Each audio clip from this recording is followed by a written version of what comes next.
दोस्तों नमस्कार, मैं हूं शीतला तिवारी, आपका भाई, आपका दोस्त, आपका बेटा। हमारा प्रणाम आप स्वीकार करें। मैं प्रयागराज, इलाहाबाद पूर्व नाम है, मैं प्रयागराज का रहने वाला हूं। दोस्तों पहले तो निवेदन आपसे ये है कि हमारे चैनल को आप ज़रूर सब्सक्राइब करें, वीडियो हमारा है उसको ज़रूर आप जो है शेयर करें, और कमेंट बॉक्स में हमारे वीडियो के बारे में आप ज़रूर बताएं। जिस बारे में हम वीडियो बना रहे हैं, हमारी पूरी कोशिश रहती है कि वीडियो में सब कुछ सही मिले और आपको सच्ची जानकारी से आप रूबरू हों, आपको सही जानकारी हम आप तक पहुंचाएं। सावधान अगर तुमने बुलडोजर चलाया तो। जी हाँ दोस्तों, ये घटना जो है तब की है जब बुलडोजर के आतंक को देखते हुए तमाम लोग के अलावा मीडिया, आम जनता, और इतना ही नहीं, जब न्यायपालिका पर बुलडोजर चल गया तो न्यायपालिका को लगा कि अब तो बुलडोजर जो है बेलगाम है, अब बुलडोजर मानेगा नहीं। बुलडोजर और कुत्ते में दोस्तों कोई अंतर नहीं है। जैसे कुत्ते को आप पाल पोस करके बड़ा कर दो और फिर उसको पुचकार दो कि इसको काट लो, वो नहीं समझेगा कि कौन है, बूढ़ा है, जवान है, बच्चा है, औरत है, किसी को नहीं समझेगा। वो तुरंत जो है पहुंचेगा और तुरंत जो है वो काट लेगा। यही हाल बुलडोजर का है। बुलडोजर की चाबी किसी और के पास है। अब आप नाम तो जान ही रहे हैं, नहीं जानते हैं तो हम बता देते हैं। हमारे सीएम योगी आदित्यनाथ उत्तर प्रदेश के पास चाबी है, और उत्तर प्रदेश के भी बारे में हम जिक्र कर रहे हैं, और मामला जो हम जिक्र कर रहे हैं वो भी आपको बता दे रहे हैं। प्रयागराज के जो है झूंसी स्थित एक इलाका है, जहां एक अधिवक्ता के मकान पर जो है बुलडोजर चलने की तैयारी में था। बुलडोजर वहां पहुंचा। अधिवक्ता के घर वाले ने उनको कागज़ दिखाया कि हमारे घर का जो है मुकदमा चल रहा है, वो भी हाई कोर्ट में है। लेकिन बुलडोजर कहाँ मानने वाला। बुलडोजर पहुंचा और तमाम अधिकारी वहां मौजूद थे। अधिकारियों की मौजूदगी में बुलडोजर चल गया, यानी घर को जो है ध्वस्त कर दिया गया। अब इस मामले में जब पार्टी ने, यानी अधिवक्ता पार्टी ने हाई कोर्ट में जब दाखिल किया मामले को, तो जो हाई कोर्ट के जो चीफ हैं, यानी प्रयागराज हाई कोर्ट के जो मुख्य न्यायाधीश हैं, उन्होंने साफ तौर पे कहा, रोक दो बुलडोजर और रुक जाओ बुलडोजर, मनमानी नहीं चलेगी। आपको सारे सबूतों के साथ जो है पेश होना पड़ेगा। दोस्तों पहले प्रयागराज में, यानी इलाहाबाद में एडीए था। अब उसी का नाम जब से प्रयागराज हुआ तो उसका नाम हो गया पीडीए, यानी प्रयागराज डेवलपमेंट अथॉरिटी, यानी प्रयागराज विकास प्राधिकरण। प्रयागराज विकास प्राधिकरण को नोटिस देने के बाद उन्होंने कहा तुरंत हाजिर हो, और हाजिर भी हुए। हाजिर होने के बाद उन्होंने बताया कि हमने 2 दर्जन से ज़्यादा जो है मकान तोड़े हैं। उसके बाद 200 लोगों को चिन्हित करके जो है उनको नोटिस दिया गया है। तो दोस्तों सवाल तो ये उठता है कि सबसे पहले ये 200 घर बने कैसे, अगर बगैर नक्शे में है, खलिहान में है, खेत में है, नगर निगम का नक्शा पास नहीं है, तो आपको पता है कि ये कैसे मकान बन गए। और जब अगर ये मकान बन गए, यानी इसमें लीपापोती ये है कि कहीं ना कहीं जो है पैसे लेकर के उसके बाद जो है मकान को बना दिया गया। औने पौने दाम पर अधिकारियों के आप थोड़ा बहुत पैसा दे दीजिए, दूसरे दिन आप देखेंगे 2 महला, 3 महला, 4 महला कंप्लीट हो जाएगा। अब कंप्लीट होने के बाद जब बाद में शिकायत या किसी बात में कोई अपराध जब सिद्ध होगा, अपराधी के ऊपर आरोप होगा, तो तुरंत नोटिस चस्पा हो जाएगी और तुरंत नाम आ जाएगा कि आपने जो है फला फला जो है आपका नक्शा पास नहीं है, और ये नहीं है, वो नहीं है, आपका मकान जो है गिराया जाता है, और प्रशासन की मौजूदगी में जो है मकान को गिरा दिया जाता है। इतना ही नहीं, ये जानकारी जो है पीडीए के अधिकारियों ने ही दी।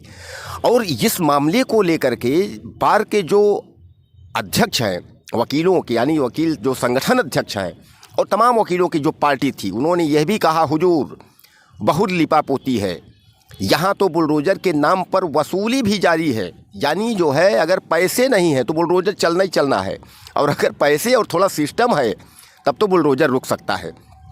दोस्तों अभी आपने देखा है कि तमाम जो है जो माफिया थे उनके घरों पर बुलडोजर चला, और सही बात है, माफिया को जो है बुलडोजर चला, ठोको नीति के तहत उनको ठोक भी दिया गया।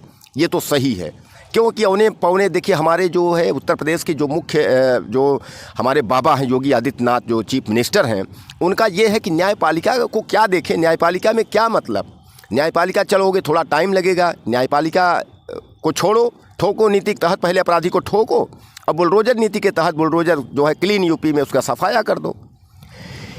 लेकिन अब जब से झूसी वाला अधिवक्ता का ही मकान गिर गया, वो भी मुकदमा के दौरान, यानी उस मकान में मुकदमा चल भी रहा है, वादी प्रतिवादी उसमें जो कुछ भी है, कागजात भी हैं, फिर भी मकान को गिराना है तो गिराना है। बुलडोज़र कहाँ देखने वाला है कि मकान किसका है, कैसे है, उससे तो नहीं। उसको तो बस कह दीजिए गिरा दो तो बुलडोज़र पहुँचेगा, गिरा देगा। जैसे कुत्ते को बताया मैंने आपको, कुत्ता को बोलो कि खा लो तो वो जाके खा लेगा। उसको क्या पता कौन क्या कैसा है, लगड़ा है, लूला है, बच्चा है, औरत है, उसको क्या मतलब। वैसे बुलडोज़र है, बुलडोज़र को क्या पता किसका मकान है। आपने कह दिया गिरा दो, बुलडोज़र पहुँचा गिरा दिया।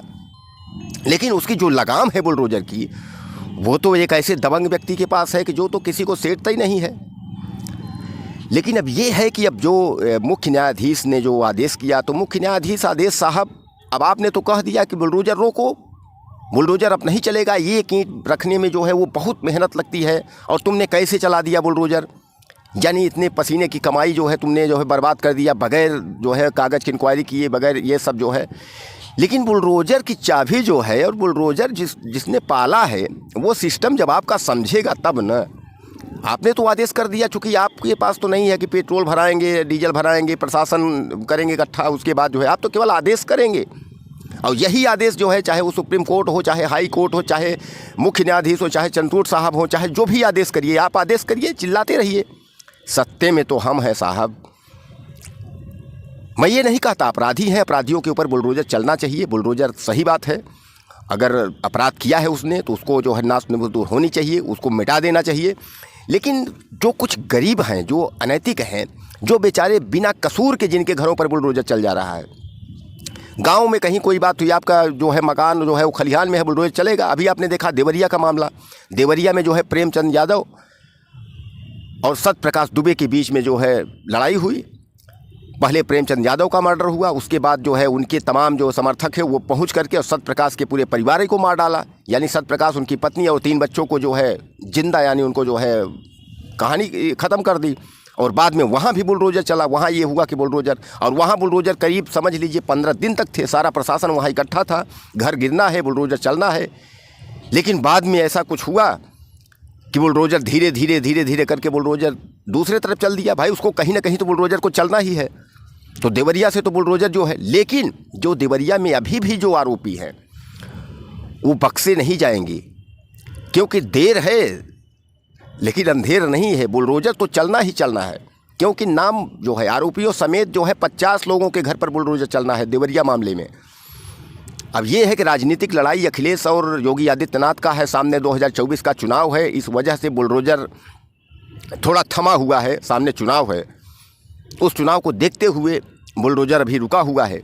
लेकिन एक बार जो है ज़रूर, अब इतनी छीछा लेदर पर जो है प्रदेश में बुलडोज़र रोकने की जो है वो लगाम लगाने की तैयारी शुरू हो गई है कि लगाम लगाओ बुलडोज़र को, नहीं बुलडोज़र जो है बर्बाद कर देगा। वो सृजन का काम नहीं करेगा, वो विध्वंस का काम करेगा, मतलब ध्वस्तीकरण करेगा, रचना का काम नहीं। बुलडोज़र जो है बर्बाद मिटाने का काम करेगा। और इसी नीति के तहत मध्य प्रदेश, छत्तीसगढ़, बिहार, राजस्थान, तमाम जो प्रदेश वाले हैं वो भी बुलडोज़र नीति अपना रहे हैं कि अपराधियों को न्यायपालिका तो पीछे, पहले उनको सज़ा दो, उनको पहले बुलडोज़र उनके घर पहले भिजवाओ, ठोको, नीति के तहत ठोको, इनकाउंटर करो। लेकिन फिर भी इसमें अपराधियों पर लगाम नहीं लग पा रही है। दोस्तों देखिए, किसी भी अपराध करने के पहले हमको और आपको 20 बार सोचना चाहिए कि इसका परिणाम क्या होगा।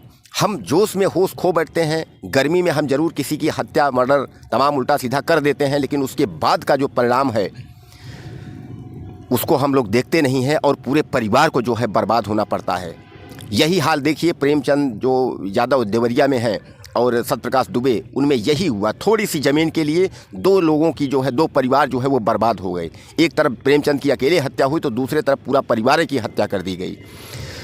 दोस्तों कमेंट बॉक्स में हमें ज़रूर मैसेज करिएगा कि बुलडोज़र नीति के तहत बुलडोज़र रुकना चाहिए, बुलडोज़र सही चल रहा है या गलत चल रहा है, हमको आप कमेंट बॉक्स में आप ज़रूर लिखिएगा। और सामने चुनाव है, उसके बारे में भी हमें आप बताइएगा कि क्या ये बुलडोज़र जो है वो चुनाव में काम आएगा, यानी वोट बैंक भी सालेट करेगा कि नहीं। 2024 में चुनाव है तो ये वोट बैंक जो है बुलडोज़र देगा या बुलडोज़र वोट बैंक जो है वो छीनेगा, नेताओं की कुर्सी छीनेगा। इसके बारे में ज़रूर आप मुझे जो है लिखिएगा, मैसेज करिएगा।